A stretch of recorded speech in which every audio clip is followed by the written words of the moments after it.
Okay, so I just made a video from the other side of the Toronto sign, so you probably saw it backwards. You can see it for real here. In the back, I think there's a wedding going on or something, and so, I don't know, you'll see it.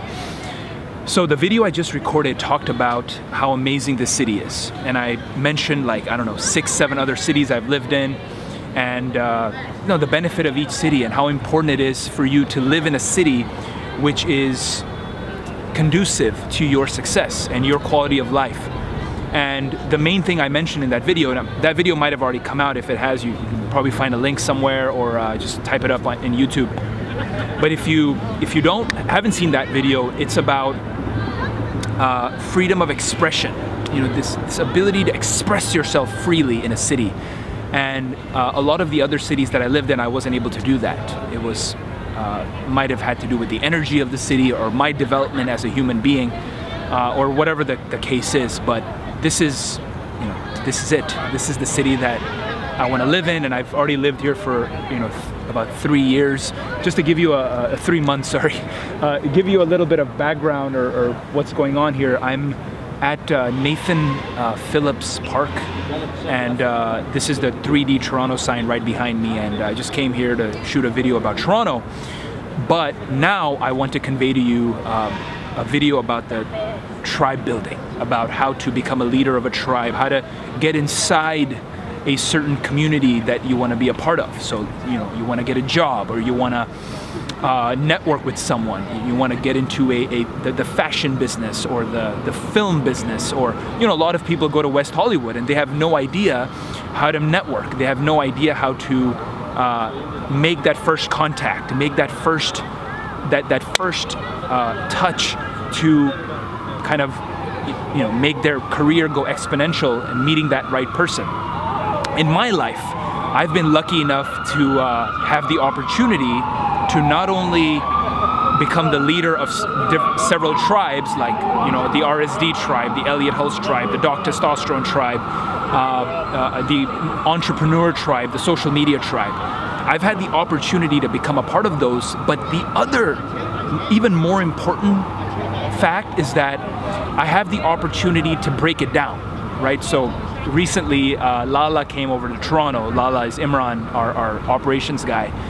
And he mentioned to me that, Farhan, your greatest strength is the fact that you're able to get into places where you're not supposed to be, right? So it could be like backstage at concerts, or interviewing, you know, the top fitness celebrities of the world, or being in a circle with guys like C.T. Fletcher and Elliott Hulse and the Baileys and the Bradley Martin and whatnot, and Mike Rashid, you know, these guys, and be one of them.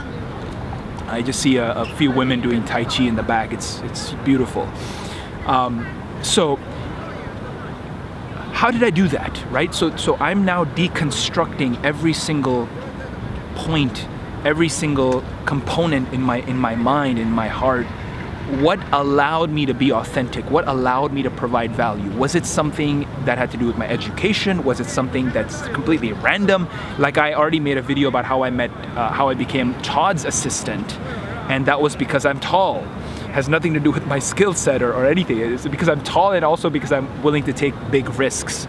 So today, let's talk about how I provided value to Alex. RSD Alex. Now he's not with, now he's Alex Social. He has his own network. By the way, I just squatted for about 12 minutes straight when I recorded the other video. So now my balls of my feet are becoming a bit sore, but I'm gonna continue to do it here. Yeah, so I've been not sitting much. I've been squatting, or I've been walking or moving or crawling. I'm always moving around because the body's made for movement. Watching a lot of Kelly Starrett, reading his books. It's just wonderful stuff. Movement is fucking amazing. It's let me make sure the mic is on. Yeah, it's on. Okay.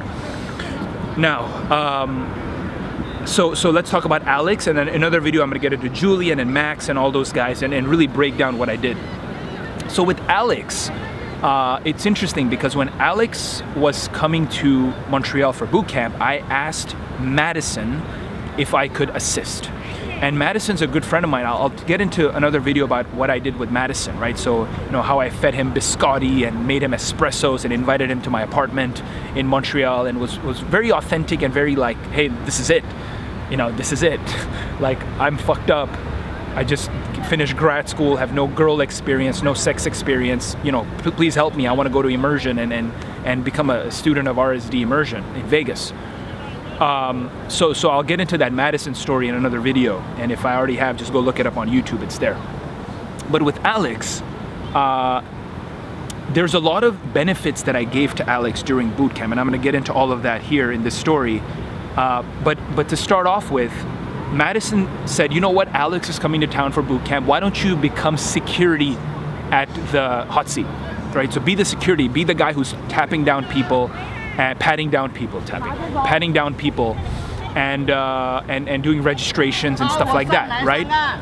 Crowd control, making sure that the line is straight, and making sure as people are coming in and out, they're not bringing in their cell phones and stuff like that, hot seat stuff. So I agreed, right? So the takeaway from this first story is you have to agree to stuff. You have to say yes to stuff, right? So Steve Jobs says the ability to focus revolves around you saying no to all the shit, right? The subtle art of not giving a fuck. So don't give a fuck about most things. So a lot of things I didn't give a fuck about, but I do give a fuck about this, and I give big fucks about this, like thousands and millions of trillions of fucks. So I said, you know what? Yes, Madison, I will be the assistant in hot seat. And that will allow me, because I'm a volunteer, to go to boot camp. And what's interesting is that Madison hadn't really told Alex all this stuff, right? Because RSD is kind of like, the communication is not very like perfect. So I had no idea that Alex didn't know I was going to be assistant. Now, apologize for the noise in the background. I'm going to try to speak loudly so you can hear me. But yeah, so I showed up to hot seat. I was, you know, patting down people. I did well. It was pretty easy. I learned how to do that security stuff, and I did it for like, I don't know, 100 boot camps after that, even with like all the instructors. And what happened is, at boot camp, the first night, we were inside a Buonanotte in Montreal, Buonanotte, which is good night. And they were having a hard time getting in there. So we weren't in there yet. We were outside waiting. And yeah, I guess these people don't understand that I'm making a video and they're being loud. It's very disrespectful, but what am I gonna do? I'm just gonna continue to make it, and hopefully they'll listen, speak English. A lot of Asians here. So anyway, what happened is I got them into Buonanotte, right? So I know the guy at Buonanotte, the guy who stands outside. This is a tidbit for you to learn. Always know the names of powerful people that are in the part of places, the gatekeepers, the owners of the places you want to be at. So when I went to Vegas, the first thing I did was I found out the names of all the bouncers at Marquee, Omnia, Hakkasan, XS, all these different clubs. And the reason I did that is because I wanted to know their names and know them, like authentically. I was curious about them, so I got to know them. I got to know how many children they had, their wife's name, what they're up to, what are their side jobs. I got to know all that. And the same thing I did with Buonanotte's bouncer and with other people's, other clubs' bouncers in Montreal and in Vegas and Miami and every place I go to. Toronto, not so much because I haven't been out yet. I'm just focusing on this stuff. And I meet girls during the day, so I don't really give a shit about drinking and going out. I don't do any shit like that. Yeah, so what happened is I got them in. I got them into Buonanotte, and Alex didn't really know it was me, but I didn't really give a shit. You know, I got them in, they were doing stuff, and it kind of got stale, kind of got crowded. It kind of got, you know, it kind of got saturated with the whole environment. So now they wanted to go to Rouge. Rouge is another club. Rouge is red in Montreal. And now in this case, we went outside Rouge, and there's like 8 guys trying to get in Rouge at like 1 a.m. and there's no way they can get in. So Alex is now in stress, and so is Madison, and even Madison didn't know the bouncers and stuff. However, I have a friend, I mean, he's still my friend, but at the time he was a really good friend of mine, who knows the owner of Rouge, who's a mafia guy. And my friend worked for him at an Italian restaurant who was also owned by the mafia. So, you know, all the clubs in Montreal are basically owned by the mafia. So I called up my friend, he called up the owner, the mafia guy, and told me a name to say. I went to the door, I said the guy's name, and all 8 of us got in.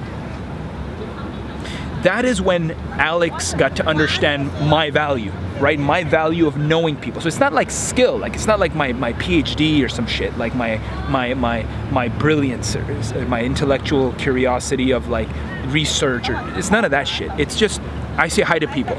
I'm nice to people. I'm authentic with people. I'm genuinely interested and curious about people. So that's what got me in there. And then Alex was super happy. I remember Sunday night we were at Musique, and he asked me to be his assistant for the Euro tour. And he says, you know what, I have hundreds of applications, but if you want in, I'm gonna give it to you right now because you're amazing at what you did this weekend. I didn't take the offer because, you know, I was doing my PhD at the time. I didn't want to leave my doctoral studies for a Euro trip. But Alex is amazing, and that's how I got to meet him. That's how I became very good friends with him. We had many adventures in Las Vegas at Immersion. I met his girlfriend. I met other girls that he was with, and I was very happy. Alex is an amazing guy, and I just want to give, you know, shout out to you, Alex, if you're watching, and good luck to you, man, in your journey towards success and enlightenment and fulfillment. And for you who's watching, the rest of you, take chances. You know, like say yes to things that you really give a shit about. And don't ask me shit like, how do I get in? Hey Farhan, how did you get into Immersion? Hey Farhan, how did you become an assistant? Hey Farhan, how did you get so close with all the RSD guys and Elliot and all of Elliot's guys and all the social media guys and entrepreneurs? How did you get close to all that? Well, I said yes to things without knowing why, right? You don't have to know why. Stop fucking intellectualizing everything, right? We always intellectualize stuff. Like, oh, this is the reason because this study shows this. I shouldn't sit because, oh, you know what, I'm gonna continue to sit because there's no study that shows sitting it causes cancer. Well, use logic and the fact that you have a human brain and a human body. Now there's hundreds of studies for this, so you can go look those up. But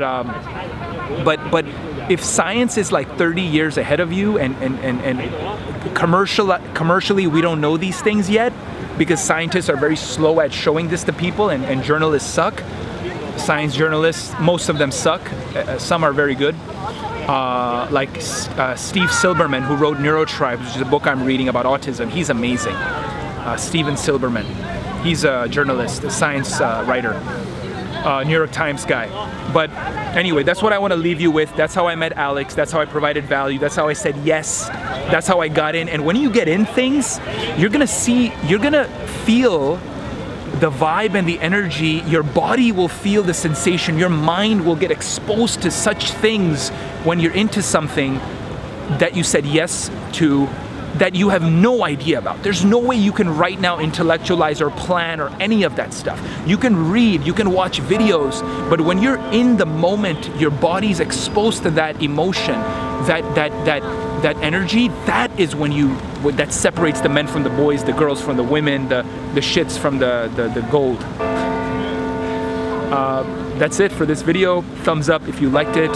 Subscribe to the channel. Share it with your friends if they can get benefit from it. And yeah, comment below. What do you think? Who else do you want to hear about? I have stories about all the RSD instructors, about all the Elliot's guys and entrepreneurs, and how I met all the fitness celebrities. I have stories about everything. What do you want to know about most? Why? What are your questions? What can I answer you in terms of designing your environment to make it amazing for your success? What can I answer about how to wake up, how to not be addicted to smartphone technology, how to not be addicted to video games, to pornography? Like, what can I help you in? Things that I've already solved, and how to be a minimalist and not add things to your life but subtract things from your life so you can be free. Your mind can be free. All right, this is Farhan. I'll see you next time.